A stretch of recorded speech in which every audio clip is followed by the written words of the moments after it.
নমস্কাৰ গাইজ, মোৰ অন্য এটা মিনি ব্লগলৈ আপোনালোকক স্বাগতম জনাইছোঁ। যিহেতুকৈ আজি আমাৰ গাঁৱত ভাগৱতৰ প্ৰথম দিন হয়, সেইকাৰণে শ্ৰী শ্ৰী আউনীআটী সত্ৰৰ সৰু সত্ৰাধিকাৰ আজি আমাৰ গাঁৱতে আহিছে, মানে ভাগৱতৰ শুভাৰম্ভণি কৰিবলৈ।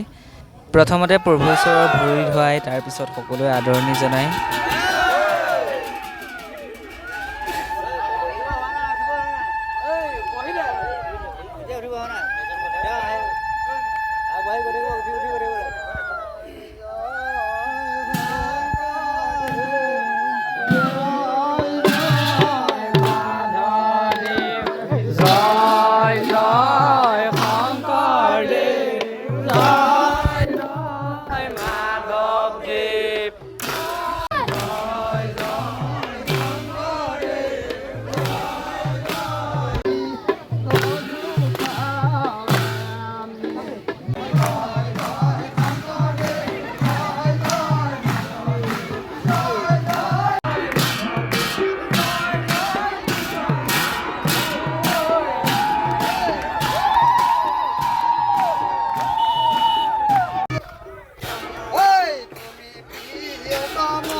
তেওঁক ভিতৰলৈ আদৰণি কৰি আনিলে আৰু তেখেতে নিজৰ আসনত বহি প্ৰভু ঈশ্বৰৰ সুমধুৰ মাতেৰে দুষাৰমান ক'লে, যিখিনিৰ পৰা মানে আমি বহুতো কথা জানিব পাৰিলোঁ।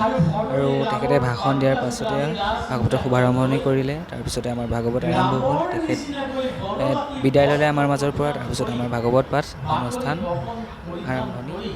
আজিৰ ভিডিঅ'টোত ইমান আছিল। যদি ভিডিঅ'টো চাই ভাল পালে লাইক, কমেণ্ট, শ্বেয়াৰ আৰু ছাবস্ক্ৰাইব কৰি দিব। Thank U.